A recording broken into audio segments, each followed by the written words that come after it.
Hello, I hope you all can hear me. Hi, hi Vikas. Hello. Hello, hi hello नम्रता। कैसी everyone. हैं आप? ठीक हैं? मैं बिल्कुल बढ़िया। मैं बस अभी सबको इनवाइट ही कर रही थी कि प्लीज़ हमारे इस लाइव सेशन का पार्ट बनिए एंड गुड आफ्टरनून एवरीवन। मैं देख रही हूँ अब लोग ज्वाइन कर रहे हैं। Hi hi everyone who have joined. So मैं आप सबसे पहले आपको अपने गेस्ट से मिला देती हूँ। ये हमारे सामने बैठे हैं विकास शर्मा जी, जो कि नमस्कार रिसोर्स सर। पर्सन है एक बहुत ही अच्छे फर्म्स के साथ, जो बहुत ज़्यादा काम कर रहा है एनईपी के बारे में। Vikramshila education resource society.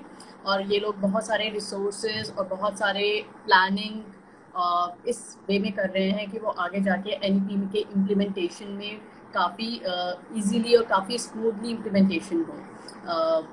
और अभी जहाँ तक मुझे याद है विकास जी, आपने बताया था यूपी में आपका प्रोजेक्ट अभी चल रहा है। और कोई भी अगर मेरे से इंट्रोडक्शन में कुछ चीज़ रह गई हो तो you are most welcome to complete that. So over to you Vikas ji. तो thank you Namrata, thank you to कल India for giving me this opportunity to share सभी के साथ साझा करने के लिए जो मुझे प्लेटफॉर्म मिला है। तो पहले मैं आपका धन्यवाद और सभी ऑडियंस को धन्यवाद देता हूं। जैसा कि परिचय में आपने बताया ही कि विक्रमशिला के साथ जुड़ा हुआ हूं। यहाँ यूपी मिशन प्रेरणा यूपी गवर्नमेंट का इनिशिएटिव है, जो फाउंडेशनल लेवल पर प्राइमरी ग्रेड्स के बच्चों के एक यानी उनका एक ऑब्जेक्टिव है कि पूरे प्रदेश को मिशन प्रेरक प्रदेश बनाना है। तो वो कैसे बनेगा? तो पहले एक डिस्ट्रिक्ट को, एक ब्लॉक को और एक हर एक स्कूल, तो उन्होंने उसके लिए कुछ ऑब्जेक्टिव लक्ष्य सेट किए हुए हैं जो हम्म। एफएलएन से ड्राइव होते हैं। तो आपका ये जो प्रोजेक्ट है अभी सिर्फ जहाँ तक मैं समझ पा रही हूँ, अभी आप लोग इम्प्लीमेंटेशन केवल उत्तर प्रदेश में देख रहे हैं, इजंट इट? जैसे मैं जिस प्रोजेक्ट का काम कर रहा हूँ, मिशन प्रेरणा जुड़ा हुआ उत्तर जी। प्रदेश पर, विक्रमशिला 8 स्टेट में काम करती है। अच्छा। तो बिहार में, उड़ीसा में, है ना। तो हम और डिफरेंट कोलकाता स्टेट में तो में आपका बेस है स्टेट, ही। हाँ, स्टेट गवर्नमेंट के साथ मिलकर काम करते हैं। यानी जी। हम पब्लिक एजुकेशन को स्ट्रेंथ करने के लिए सिस्टम के सपोर्ट करते हैं। न्यूमरेसी के टेक्निकल पार्टनर हैं, कहीं हम ईसीसी अर्ली ग्रेड एजुकेशन के टेक्निकल पार्टनर हैं, कहीं पे हम वोकेशनल एजुकेशन को सपोर्ट कर रहे हैं। तो डिफरेंट स्टेट में अलग तरह से हमारा उनके साथ टाई अप है गवर्नमेंट के साथ में। जी। तो अभी आपको ये प्रोजेक्ट मतलब किस फेज में लग रहा है? आपको लग रहा है कि ये बहुत ज़्यादा इनिशियल फेज में है? क्योंकि एनईपी के बारे में हम बहुत ज़्यादा न्यूज़पेपर्स में पढ़ रहे हैं और हमारे प्राइम मिनिस्टर को बहुत ज़्यादा उम्मीदें हैं और हर जने को, इनफैक्ट इतने टाइम बाद हमारी एक एजुकेशन पॉलिसी चेंज होने वाली है। So everyone is so excited about this NEP thing और आप लोग ग्राउंड लेवल पे इस पे काम कर रहे हैं। तो आपको क्या लगता है कि मतलब ये अभी बिल्कुल ही इनिशियल स्टेज में है या फिर अभी इसमें थोड़ा बहुत काम हो चुका है? आप बोल सकते हैं कि नहीं, सेकंड स्टेज में आ गया है और जल्दी ही हम इम्प्लीमेंटेशन स्टेज में आ जाएंगे? देखिए, अगर हम अक्रॉस पेन इंडिया को हम पब्लिक एजुकेशन बच्चों को देखते हैं, तो जी। असर, एनएएस रिपोर्ट, तो सभी जगह या एनईपी खुद भी एक आप देखेंगे उसमें डाटा जो दी जा रही है, तो वो हम्म। क्लेम कर रही है कि ग्रेड अप्रोप्रिएट लर्निंग नहीं हो पा रही है। तो ये हम्म। बड़ी चिंता की विषय है। मतलब जो बच्चा क्लास 3 में है, हम्म। पूरे साल पढ़ाई करता है 3 की, पर जो हम्म। 3 के लिए निर्धारित लर्निंग आउटकम है, दक्षताएं थी, वो उसमें नहीं आ पा रही हैं। वो आगे बढ़ता चला जा रहा है। फिफ्थ क्लास में जो बच्चे हैं, वो सिंपल रीडिंग कॉम्प्रिहेंशन उनके अंदर या न्यूमरेसी की एबिलिटी नहीं आ पा रही है। तो ये बड़ा हम्म। चिंता का विषय है कि हम्म। अगर बच्चे ये, क्योंकि बुनियाद ये फाउंडेशनल स्किल्स हैं। एक हम्म। मैं इस बात सबसे कहना चाहता हूं, जो ऑडियंस जुड़ भी रहे हैं, कि हम्म। जब आप लोग, जो हमने पढ़ लिया है, तो हम जो कुछ भी जानते हैं, एनईपी के बारे में पढ़ रहे हैं, उसको समझने के लिए पढ़ रहे हैं। पर ये स्टार्टिंग के डेज जो होते हैं, यहाँ जो बच्चे सीख रहे हैं, ये सीखने के लिए पढ़ रहे हैं। अगर वो इन बुनियादी कौशल को नहीं सीख पाए ना, तो वो आगे सीखना नहीं पाएंगे। हाँ, एक ये आपने बहुत अच्छा। टेक्निकल, मैं नहीं, एक आई रिसर्च के थिंक बारे वो में टेक्निकल टर्म में एक बात शेयर करना चाह रहा था कि आप जैसे मेरे हाथ देखेंगे ना, जो बच्चे बुनियादी स्किल पा लेते हैं, तो वो जल्दी कैच करना शुरू कर देते हैं। पर अगर ये गैप बढ़ता चला जाता है, यानी बुनियादी स्किल नहीं, तो वो फिर वो पीछ पकड़ ही नहीं पाते। गैप इतना बढ़ राइट। जाता है कि वो एजुकेशन से ड्रॉप आउट हो जाते हैं। यानी आप 10th तक नहीं पहुंचेंगे, ग्रेजुएशन तक नहीं पहुंचेंगे। और इसके रीजन क्या है? कि उनके अंदर बुनियादी क्षमताएं ही डेवलप नहीं हुई है सीखने की। राइट। तो अभी हम उसके साथ बात करेंगे। कि तो क्या वो ये शायद क्षमताएं पहली हैं बार जिनकी हुआ बात है करूं। कि गवर्नमेंट ने, पहली बार ऐसा हुआ है कि अपनी एजुकेशन पॉलिसी में एक बार रिफ्लेक्ट करके देखा है कि हाँ कमी यहाँ पे है और इधर हमें काम करने की जरूरत है, ताकि बच्चा शुरू से ही उसकी लर्निंग ऐसे हो कि उसको पढ़ाई बोझ ना लगे। जैसे आप बता रहे हैं कि गैप इतना बड़ा हो जाता है, फिर उसको ओवरकम करना बच्चे के लिए एक नामुमकिन सी चीज हो जाती है और फिर उसको ड्रॉप आउट करना पड़ता है, और ये एक बहुत ही बड़ी सच्चाई है हमारे देश में। इसी से आधारित एक बहुत ही इम्पोर्टेंट चीज जिस पे आज हम बात करने वाले हैं एनईपी के एक पॉइंट पे, विच इज होलिस्टिक डेवलपमेंट। तो होलिस्टिक डेवलपमेंट में आप हमारे ऑडियंस को और जो सुन रहे हैं, आप उन्हें कैसे एक सरल भाषा में होलिस्टिक डेवलपमेंट बता सकते हैं कि क्या होता है होलिस्टिक डेवलपमेंट? तो होलिस्टिक डेवलपमेंट बिल्कुल आसान एग्जाम के साथ शुरुआत करता हूं। अगर आप खुद भी पेरेंट्स होंगे या आपके आसपास भी बच्चे होंगे, हर एक की लाइफ में बच्चों को कहीं ना कहीं जुड़ाव तो होता ही होता है। स्कूल में टीचर है तो उनके साथ भी करते होंगे। तब आप अपने बच्चे को कैसे देखते हैं कि मेरा नापते हैं, कैसे मेजर करते हैं? तो आप ऐसे मेजर करते हैं कि बच्चा टेबल अच्छी सुना पा रहा है तो वो अच्छा है, वो अपने आप को अच्छे से एक्सप्रेस कर पा रहा है तो वो अच्छा है। तो जनरली बहुत दिनों तक हम इन दो तीन इंडिकेटर को देखते थे कि वो क्लासरूम का जो होमवर्क है वो अच्छे से कर पा रहा है। पर आप देखेंगे कि अगर इसमें अच्छा नहीं कर पा रहा तो इसके रीजन क्या है। तो आप पाएंगे कि इसके जो रीजंस हैं वो ये हैं कि वो हेल्थ उसकी शायद अच्छी नहीं है ना, उसके सोशल इमोशनल, उसके मानसिक जो विकास होना चाहिए था, जो उसे भावनात्मक जुड़ाव की जरूरत है, वहां कुछ समस्या है उसके। यानी जो और इंडिकेटर है वो कम्युनिकेशन। तो ये हम देखते हैं कि आपस में सब जुड़ी हुई चीजें हैं। अगर हम उसकी एसईएल पे काम करेंगे, भावनात्मक जुड़ाव पर, अगर हम उसकी हेल्थ पे काम करेंगे, तो वो जो हम जो चाह रहे हैं, जो अधिकतर हमारे भारतीय पेरेंट्स को, कि बच्चा क्लास में ग्रेड अच्छी लेके आए, तो वो उसका भी यही एक हिंड्रेंस है कि होलिस्टिक हम ध्यान ही नहीं दे रहे हैं। हमने कभी, मेरे ख्याल से आप लोग जो सुन रहे हैं बताना कि किसने इतना सोचा है कि मेरा बच्चा डांस नहीं कर पा रहा अच्छा, या मेरा बच्चा योगा नहीं कर पाता है अच्छा, या मेरा बच्चा आर्ट अच्छी नहीं कर पाता है। तो ये चिंता नहीं हो करते हैं, मॉडलिंग हम अच्छी चिंता नहीं कर पाता है या फिर क्राफ्ट अच्छा नहीं कर पाता। हम इन सब चीजों को कितना छोटा समझते हैं और ये नहीं ध्यान देते कि ये सारी एक उसको पूरा करता है, उसकी डेवलपमेंट को ये एक चीज, ये सारी चीजें पूरा कर रही हैं। हाँ, तो मैं ये कह रहा हूँ, आप बिल्कुल आप सही कह रही हैं, क्योंकि ये चीजें इस तरह जुड़ी हुई हैं। अगर ये सब चीजें जुड़ेंगी तो आप देखेंगे लर्निंग जो आप चाह रहे हैं ना, वो इंडिकेटर अपना आप ही बढ़ेंगे। आप लोगों की चिंता है कि कैसे बच्चे अच्छा सीखें, तो उसका यही है कि आपको होलिस्टिक ही ध्यान देना होगा। अगर आप सभी पे ध्यान दोगे ना, हेल्थ पे ध्यान देंगे, कम्युनिकेशन पे ध्यान देंगे, उसके खेलने पे ध्यान देंगे, तो आप देखेंगे कि उसके क्लासरूम में जो गोल्स हैं वो भी अपना आप हाई होने शुरू हो जाएंगे। तो तो ये आपने जैसे होलिस्टिक डेवलपमेंट का एक एग्जांपल सा बताया कि ये हर एक एरिया को कवर करता है। ये सिर्फ आपकी पढ़ाई नहीं, आपका फिजिकल इन्वॉल्वमेंट कितना है, आपका क्रिएटिव इन्वॉल्वमेंट कितना है, इन सब पैरामीटर्स को ध्यान देता है। तो अगर आप इन सारे पैरामीटर्स की बात कर रहे हैं तो ये टॉपिक बहुत ज्यादा ब्रॉड नहीं हो जाता? तो मतलब एक एज अ टीचर या फिर एज अ पेरेंट मेरे सुनने के लिए एक पहाड़ जैसी चीज लगती है। तो इसको एक इजी वे में कि हम इम्प्लीमेंट कर पाए, आप और मतलब आप तो ऑब्वियसली एक प्लानिंग स्टेट से, आप उस प्लानिंग प्लेटफॉर्म से आते हैं। हमारे जैसे लोग जो टीचर्स हैं, पेरेंट्स हैं, इस होलिस्टिक डेवलपमेंट को बच्चे के डेवलप कैसे कर सकते हैं एक ग्राउंड लेवल पे, मतलब टीचर क्लासरूम में और पेरेंट अपने घर पे, अगर आप वो हमें बता दें तो आप देखेंगे कि ये इतने सारी, जैसे हम अभी टुकड़ों टुकड़ों में बात कर रहे थे, सोशल इमोशनल लर्निंग की, कोग्निटिव डेवलपमेंट की, गेम्स की, योगा की, तो सुनने में बहुत सारी चीजें लग रही हैं। तो आपने कहा कि है ना, काफी बड़ी, किस किस का ध्यान रखेंगे, बहुत सी छूट जाएंगी। तो एक टीचर के लिए भी मुश्किल है और पेरेंट्स के लिए भी। तो इसको नेशनल एजुकेशन पॉलिसी में भी देखेंगे, मिशन मोड पे काम करने के लिए निपुण भारत को लॉन्च किया गया है। तो उसने इस जो ब्रॉड कैटेगरी है इसको केवल 3 गोल में सेट कर दिया है। 3 गोल में पहला गोल तो हो गया है development goal 1, health and wellbeing. जब मैं हेल्थ एंड वेलबींग बोल रहा हूं तो जो ग्रोस मोटर स्किल्स, मतलब बच्चे आउटडोर गेम खेलते हैं, है ना, तो उसके डेली टाइम टेबल में शामिल किया जाएगा, बच्चे गेम खेलें। फाइन मोटर स्किल्स, बच्चे को पेंसिल पकड़ना, है ना, अपनी चीजें जैसे बॉक्स बंद करना, ब्रेसअप करना। तो gross motor skill, fine motor skills और आई एंड हैंड कोऑर्डिनेशन, अच्छी हैंड राइटिंग में, तो ये सारी चीजें होती हैं। तो ये सब इन अलग अलग देखने की जरूरत नहीं है, हम इसे गोल ए पहला गोल कह रहे हैं। तो पहला गोल क्या है पढ़ाई का हमारा? हेल्थ वेल बींग, यानी बच्चे उसके अंदर ये सब आउटडोर गेम खेला कराएंगे, इंडोर एक्टिविटी कराई जाएंगी, ये सब अचीव हो रहा होगा। Fine motor skill, gross motor skill, ये टेक्निकल टर्म है, तो पेरेंट्स को इनकी चिंता नहीं करनी है। उनसे उन्हें केवल आउटडोर और इंडोर कुछ एक्टिविटी करानी है। वो ये सब जो मैं बोल रहा हूं कि वो कॉग्निटिव डेवलपमेंट कर रहे होंगे, क्रिटिकल थिंकिंग हो, वो अपना आप अचीव हो रही होगी, है ना। टीचर लोग इस पर थोड़ा ज्यादा ध्यान देंगे, वो इस तरह के गेम डिजाइन कर रहे होंगे। जैसे दूसरे गोल की बात करें, दूसरा गोल है कम्युनिकेटर, बच्चे को अच्छा कम्युनिकेटर बनाना है, तो लैंग्वेज के जितने गोल हैं वो इसमें आ जाएंगे। तो उस उम्र में बच्चे को, यानी अभी बच्चा पढ़ना शुरू नहीं करता स्टार्टिंग में, पर वो किताब उसके हाथ में आए, उसे पता चले किताब ऐसे खुलती है, पिक्चर्स देख रहा है वो, तो ये जो उभरता पठन है, अभी वो पढ़ नहीं रहा है पर वो पिक्चर को देख के पढ़ना शुरू कर देता है, ये पढ़ने की तैयारी है। तो वो सारे गोल इस तरह के डिकोडिंग की एक्टिविटीज, है ना। और सबसे अच्छी बात जो है, आप पाएंगे कि अभी तक जो रीडिंग था, हमने कुछ लिखे को पढ़ लिया, उसको रीडिंग मान रहे थे। तो बड़ा जो शिफ्ट है वो ये कह रहे हैं कि अगर आप समझ नहीं रहे, कंप्रीहेंड नहीं कर रहे हैं, तो पढ़ना नहीं है, पढ़ने के अंदर समझना शामिल है।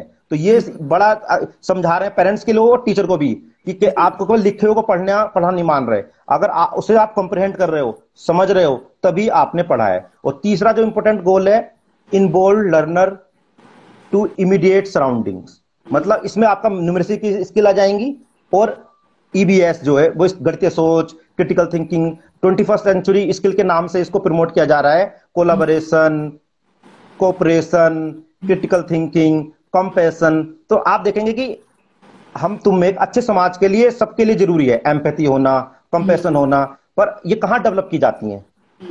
डेवलप तो हम किसी सिलेबस में हमारे है ही नहीं, हम तो मैथ पढ़ा रहे हैं, हम तो साइंस पढ़ा रहे हैं, पर एम्पैथी के लिए, कंपैशन के लिए, है ना, एक दूसरे की केयर करने के लिए, जो एक अच्छे इंसान, हमें पता है होता है ऐसा, पर ये डेवलप कहां कर रहे हैं हम? तो आप देखेंगे नंबर ये 3 गोल में, ये सारी जो एक ब्रॉड एरिया है, केवल इन 3 गोल में बांट दिया गया है। तो इन्हीं 3 गोल के अकॉर्डिंग जो डेली शेड्यूल है, आप देखेंगे प्राइमरी क्लासेस में, और डिटेल में कई बात करेंगे, तो उसके जो पीरियड है, तो इस तरह पहले गोल के लिए कुछ एक्टिविटी है, दूसरे के लिए, तीसरे के लिए है। तो ये जो हमारी चिंता थी कैसे कैसे आप पूछे पूरा करेंगे, तो ये जो एक्टिविटी पीरियड में मॉर्निंग सर्कल टाइम है, आउटडोर का टाइम है, और दूसरा टाइम दे रखा है न्यूमेरिसी के लिए, लैंग्वेज के लिए, तो वो इन्हीं गोल के लिए डिजाइन है सारी एक्टिविटी।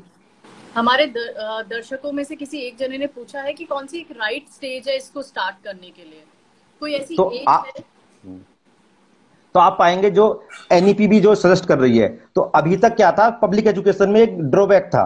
ड्रॉबैक ये था कि हम क्लास 1 से शुरुआत करते थे एजुकेशन की, यानी 6 साल से। अगर राइट टू एजुकेशन को याद करें, जब आया था तो 6 साल से 14 साल को बता रहा था वो, सब बच्चों को पढ़ाना ही है, आपको कंपल्सन है, आपको चॉइस नहीं है। अब उसको चेंज करके 3 साल से कर दिया गया है। तो 3 साल से आप सोचोगे छोटे बच्चों को ही पढ़ाना शुरू कर दें क्या? तो आप देखेंगे वो जो 3 साल से पढ़ाना है ना, वो पढ़ाना ये अलग तरह का पढ़ाना है, वो स्कूल रेडीनेस है। तो pre school 1, pre school 2, pre school 3, यानी 3 से 4 साल में प्री स्कूल 1 में बच्चा है, 4 से 5 में प्री स्कूल 2 में बच्चा है, और 5 से 6 में प्री स्कूल 3 में बच्चा है।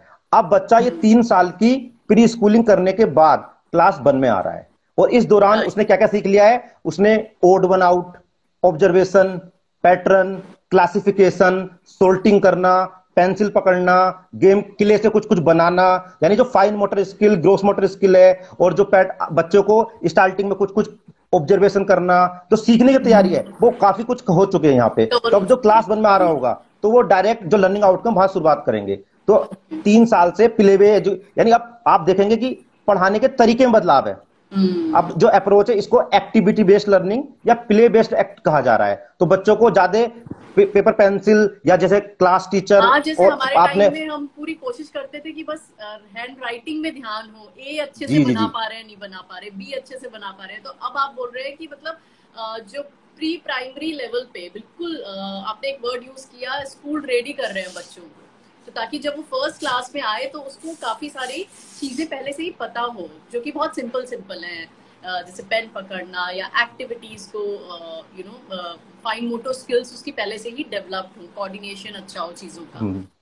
इसमें एक बात और जोड़ना चाह रहा हूँ, जो आजकल प्री प्राइमरी लेवल पर एसईएल, सोशल इमोशनल लर्निंग पर विशेष ध्यान दिया जा रहा है। मतलब बच्चा खुद के बारे में जाने कि कब मैं हैप्पी हूँ, कब मैं सैड हूँ, और साथ साथ दूसरे को पहचाने। अब मेरे आसपास जो फ्रेंड है, कि अगर वो सैड है तो मुझे क्या रिएक्ट करना है, अगर कोई हैप्पी है यानी अपनी फीलिंग को पहचाने, दूसरी फीलिंग को पहचाने, और जब दूसरी की फीलिंग के साथ मुझे क्या रिएक्शन होना चाहिए आइडियली। अगर कोई दुखी है तो मैं उसे कुछ कर सकता हूं क्या, कंपैशन की फीलिंग करना। तो ये जो सेल्फ अवेयरनेस, डिसीजन मेकिंग, कि हमें किस तरह बातचीत करनी है, ये टीचर के लिए भी है। अगर हम बच्चे से सिंपल कह देते हैं कि आप नहीं कर पा रहे हो, एक है कि आप क्यों नहीं कर पा रहे हो, हम उसे एलेबोरेट करें। तो अभी तक जैसे एक एग्जांपल देना चाहूंगा सभी के लिए, आप पेरेंट्स भी इसे ट्राई कर सकते हैं। अगर बच्चा कुछ नहीं कर रहा है तो हम उसे कहते हैं गुड या बैड, हम उसे लेवलिंग कर रहे हैं।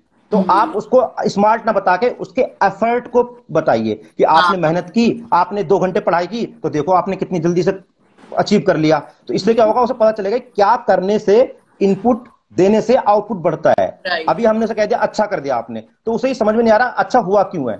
तो हमारा जो टीचर के लिए भी, पेरेंट्स को भी, हमें उसके एफर्ट को बता, यानी आपने उसकी हेल्प की तो देखो उसने आपकी हेल्प से वो भी कर पाया, तो उसे पता है हेल्प करने से मुझे अप्रिसिएशन मिल रहा है, तो हेल्प को मोटिवेट मिलकर हमारे हम बढ़ा रहे हैं। अगर हम ये कहें आप अच्छे हो, तो शायद वो सोचना पड़ेगा मुझे अच्छा हूं क्यों अच्छा हूं। तो सब लोगों को एक तो की मैसेज यही है, अगर आप जो भी हमारे ज्वाइन कर रहे हैं, बाद में भी हम देखेंगे हमारे इंस्टाग्राम पेज पे आके इसको, कि आप बच्चों के एफर्ट को, जो अच्छे एफर्ट हैं उनको प्रेज कीजिए और कंस्ट्रक्टिव फीडबैक देना है। हम कहें कि देखो आपने ये 3 चीजें नहीं की तो आप इससे नहीं सीख पाए, तो वो भी पता चले बच्चों की कहाँ गैप रह गया, कि आप लेट के पढ़ाई कर रहे थे इसलिए हैंड राइटिंग अच्छी नहीं आई। अगर आप टीवी नहीं चल रहा होता, सारा ध्यान पढ़ाई पर लगाते, तो ये आपके जो है जी गड़बड़ बना है ना, तो आपका अच्छा बनता है ये, तो उन्हें पता चले कि अच्छा हुआ क्यों नहीं। उसके पीछे रीजनिंग हो कि आपने ये फीडबैक क्यों दिया है, चाहे वो अच्छा फीडबैक, बिल्कुल बिल्कुल, थोड़ा सा नेगेटिव फीडबैक हो, नॉट नेगेटिव बट हाँ जहाँ पे इम्प्रूवमेंट की एक एरिया हो, तो वहाँ पे बताना है कि कैसे इम्प्रूवमेंट होगा, और जो अच्छा किया है उसमें अप्रिशिएट करके ही नहीं, सिर्फ ये भी बताना है कि अप्रिसिएशन क्यों दे रहे हैं, क्यों दे रहे हैं, बिल्कुल ये बहुत अच्छा पॉइंट आपने बोला। एज अ पेरेंट मैं भी इस चीज को, क्योंकि हम अपनी रोजमर्रा की लाइफ में इतने बिजी हो जाते हैं कि हम सिर्फ इतना बोल के अरे वेरी गुड आपने बनाया, वेरी गुड, इतना बोल के हम फिर आगे चलते हैं। बट उस थोड़ा सा रुक के, थोड़ा सा पॉज दे के 2-3 मिनट हमें भी ये लगाना पड़ेगा कि हाँ इसको अच्छे से एनालाइज करके अगर हम इसके सामने रखेंगे तो बच्चा जल्दी चीजों पे सक्षम हो सकता है। अच्छा, एक चीज मैं और आपसे जानना चाहती हूँ कि होलिस्टिक डेवलपमेंट पहले भी था हमारे को करिकुलर एक्टिविटीज के रूप में हम लोगों के सामने, बट अब एनईपी के साथ ये होलिस्टिक डेवलपमेंट आज के टाइम पे एकदम से इतना इम्पोर्टेंट क्यों हो गया है? सॉरी, तो आप देखेंगे कि तो आप ये देखेंगे, सभी लोगों इस पे फील कीजिए, जो मैं रिफ्लेक्ट करने की एक रिक्वेस्ट कर रहा हूं, कि अभी कुछ दिनों पहले आप लोग किस तरह सीख रहे थे। कोविड आया, कोविड के टाइम पे आपने कितनी स्किल्स सीखनी जरूरत पड़ी आपको। शायद आप लोग गूगल मीट वगैरह पर या जूम मीटिंग वगैरह इस तरह टेक्नोलॉजी यूज नहीं कर रहे थे, पर पिछले 2 सालों में आपने बहुत कुछ सीखा है सभी ने। तो ये तो करंटली एग्जांपल दे रहा हूं, इमीडिएट, पर आप और भी देखेंगे कि अभी आपकी एक लाइफ स्पेन में ही टेक्नोलॉजी कैसे चेंज हो रही है। आप सोचिए, जो पहले सीडी आती थी, गाना सुनते थे जिस पे हम, है ना, फिर डीवीडी आई, वरना अब सीडी है ना डीवीडी है ना। आजकल डायरेक्ट ही ओटीटी आ चुके हैं, नेटफ्लिक्स है, अमेजन है, उस पर पिक्चर डाउनलोड, हमें अपने लैपटॉप में कोई अब मूवी रखता है। पहले आप लोग जब हम पढ़ाई करते थे, आप इस बात को देखें तो हमारा हार्ड ड्राइव, जो भी कंप्यूटर का बड़ा हिस्सा मूवी से भरा होता था, तो अपनी पिक्चरें वगैरह उसमें रखते थे, एंटरटेनमेंट चीजें, पर आजकल रखने की जरूरत ही नहीं है। तो मैं कहना चाह रहा हूं कि चेंज फास्ट हो रहा है एक तो लाइफ स्पेन में, तो जब चेंज फास्ट हो रहा है तो हमें बहुत सारी चीजें अनलर्न और फिर दोबारा से नई चीज सीखने की जरूरत पड़ रही है। तो बच्चों को एक तो रेडी करना है हमें, तो एक तो क्या सिखा देना, हमें सीखने के लिए रेडी करना है, उनके अंदर ये चीज सिखाना कि सीखा कैसे जाता है, जल्दी से कोई स्किल कैसे सीखी जाती है, पुरानी स्किल को मॉडिफाई अपडेट कैसे किया जाता है। क्योंकि आजकल जो चेंजिंग सिनेरियो है, इसमें वही लोग सस्टेन कर पाएंगे जो ये स्किल जानते हैं। अपनी पुरानी स्किल को एनहांस करना, ग्रूम करना और नई स्किल सीखने के लिए रेडी रहना। अब हम हार के नहीं बैठ सकते कि नहीं, क्विट नहीं कर सकते हैं। ये आज का जो इतना चैलेंजिंग एनवायरनमेंट हो गया है ना अपने आसपास, आपने शायद महसूस किया होगा, बड़े लोगों ने भी, बच्चे भी महसूस करते हैं, वो क्विटर के लिए नहीं है। आपको गिव तुरंत हार कर, गिरकर, उठकर आगे बढ़ना ही है, सीखना ही है।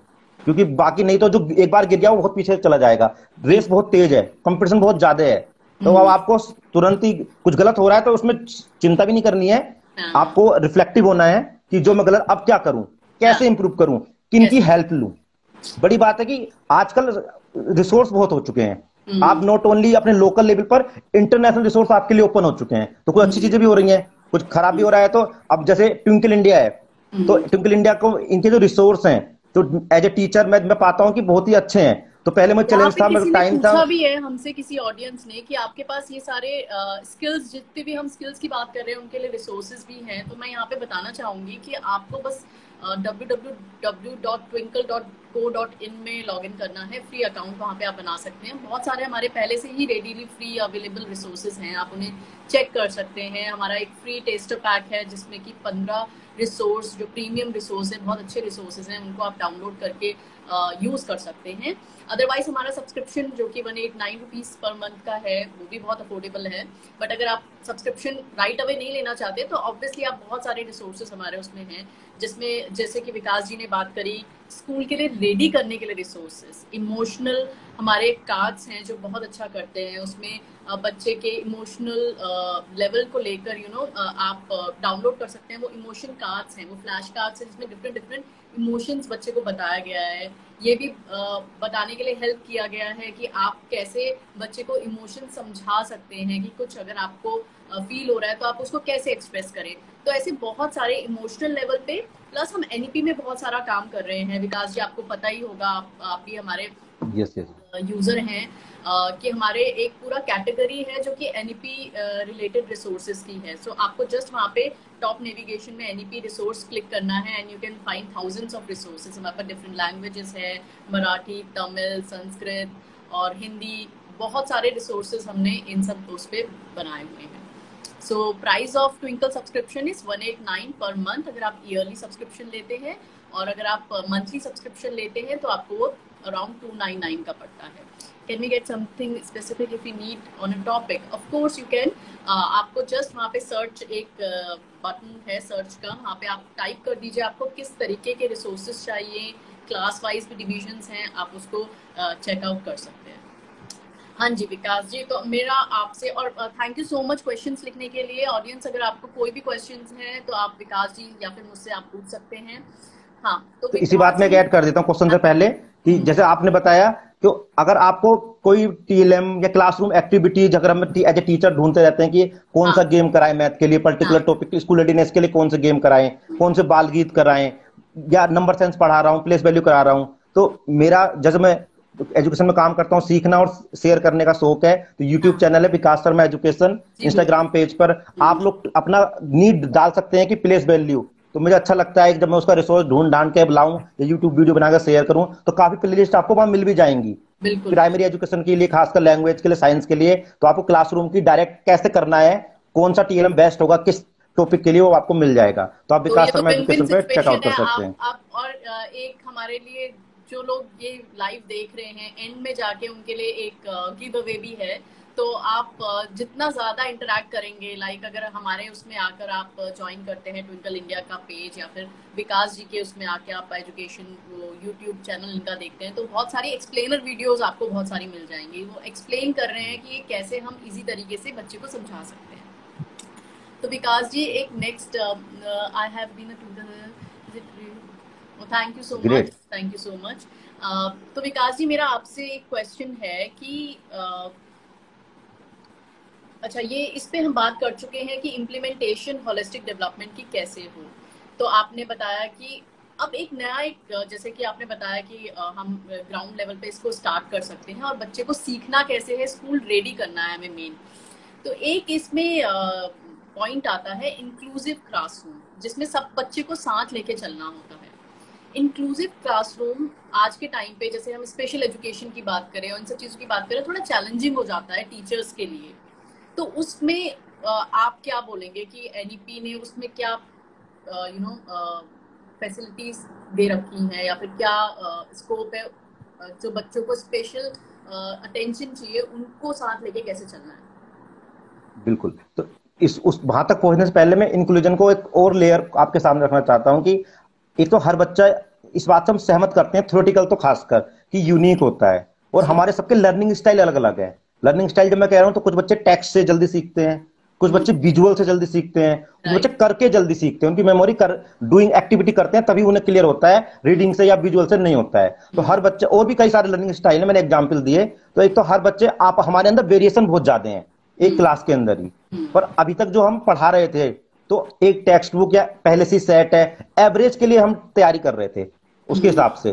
तो अभी जो बड़ा चेंज आ रहा है, कॉम्पिटिटिव बेस्ड एजुकेशन की ओर शिफ्ट हुआ है कि एक दक्षता है, एक स्किल है, कॉम्पिटेंसी है, हर बच्चे को, टीचर को उसको देख जांचना है कि वो दक्षता आई है नहीं आई है। जब पहली कॉम्पिटेंसी पालेगा तब आगे बढ़ना है।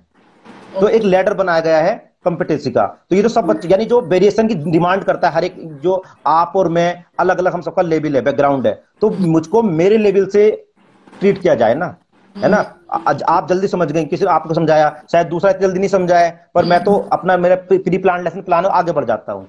तो अभी जो नेशनल एजुकेशन पॉलिसी डिमांड कर रही है कि अब इस तरह के ना तो एग्जाम होंगे, ना इस तरह से पढ़ाया जाएगा, अब कॉम्पिटिटिव बेस्ड एजुकेशन होगी, तो इसलिए एग्जाम भी अलग तरह से होगा। तो सब जो वेरिएशन है, जो डाइवर्सिटी है, उसी को टैकल, उसी को हैंडल करते हुए आपको क्लासरूम में ले जाना है।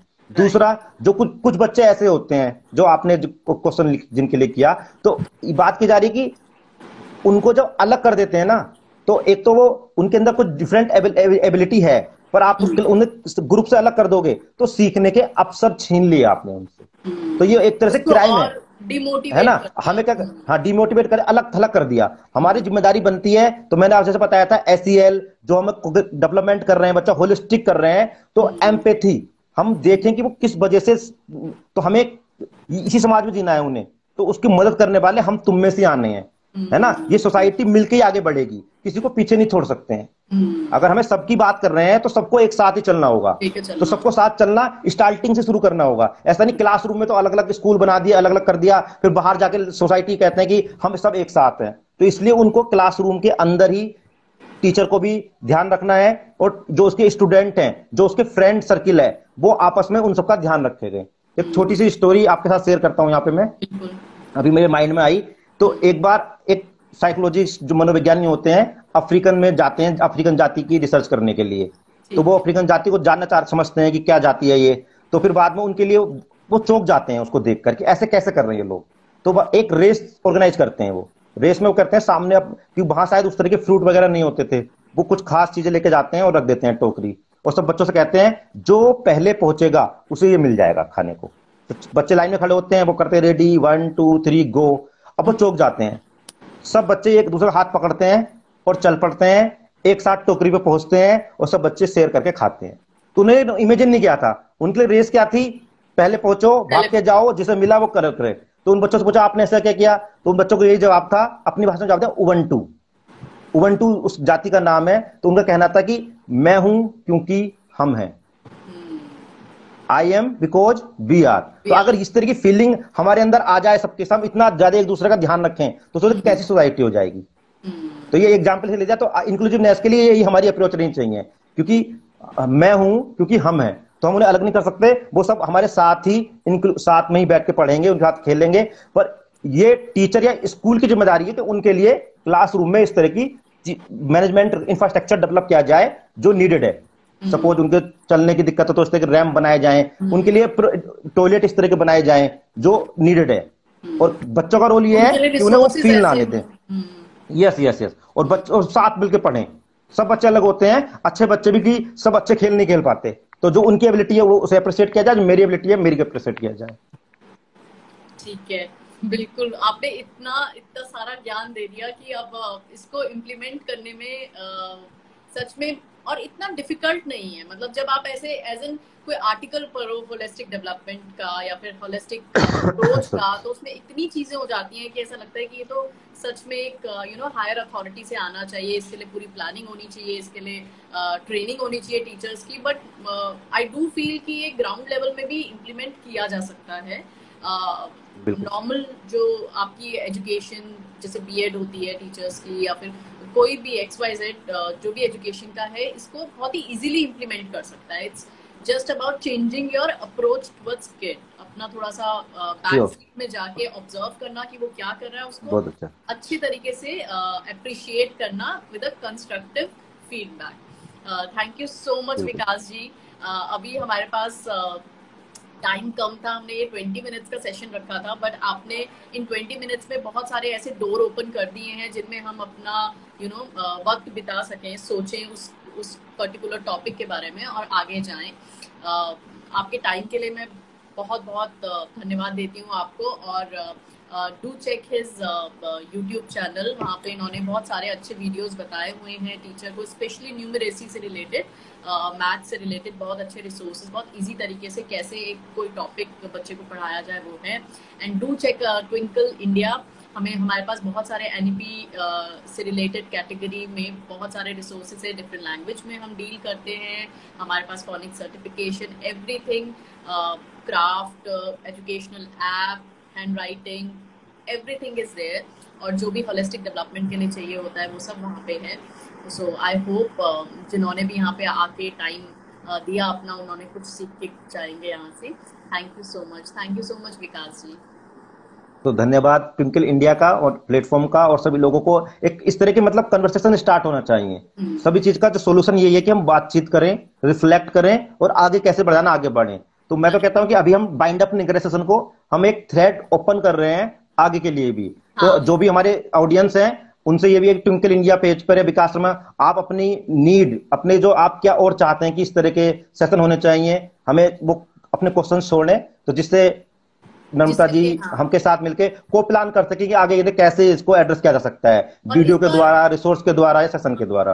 और इस बार ऐसी कोशिश करेंगे कि हम कुछ रिसोर्सेज भी आपको दें। और अच्छा हुआ आपने ये थोड़ा सा रोक लिया इस सेशन को, क्योंकि मैं भूल गई, बिल्कुल ही दिमाग से निकल गया कि एक हमें गिव अवे अनाउंस करना था। तो जो भी हमें यहाँ पे देख रहे हैं वो एक हम गिव अवे अनाउंस करने वाले हैं after this live session. I will be posting about holistic development. तो उसमें सारी डिटेल्स रहेंगी कि कैसे आपको पार्टिसिपेट करना है, और बहुत ही सिंपल तरीके से हम वहाँ पे एक्सप्लेन करेंगे कि आप कैसे इसका पार्ट बन सकते हैं। और वंस आपने जो भी स्टेप्स हैं वो सारे क्लियर कर लिए तो आपको 1 मंथ ट्विंकल सब्सक्रिप्शन मिलेगा। और ये हम कोलैबोरेशन के साथ करेंगे विकास जी के यूट्यूब के चैनल और हमारे ट्विंकल इंडिया पेज के साथ। तो आप जुड़े रहिएगा। सारी इन्फॉर्मेशन ट्विंकल इंडिया के इंस्टा पेज में ही होगी। सो आई होप आप लोग उस पर पार्टिसिपेट करेंगे और हम दिल खोल के फ्री सब्सक्रिप्शन बांटेंगे। सो प्लीज़ आप हमारे साथ जुड़े रहिएगा। और मैं देख सकती हूँ कि विकास जी पता नहीं मुझे सुन पा रहे हैं, नहीं सुन पा रहे। Vikas ji has left, may be internet का कोई इशू होगा। बट आई होप आप लोगों को ये लाइव सेशन अच्छा लगा होगा। And like Vikas ji said that we will be continuing all these live session. हम नए लाइव सेशंस के साथ आएंगे और एनईपी के हर एक टॉपिक पे, जैसे आज हमने सिर्फ होलिस्टिक डेवलपमेंट पे बात करी है, ऐसे बहुत सारे अच्छे टॉपिक्स हैं जिनमें हम बात कर सकते हैं और आपको रिसोर्सेज प्रोवाइड कर सकते हैं। So see you next time and stay tuned. और आपको सारी इन्फॉर्मेशन ट्विंकल इंडिया के पेज में गिव अवे के बारे में अभी मिल जाएगी। Thank you so much, bye bye.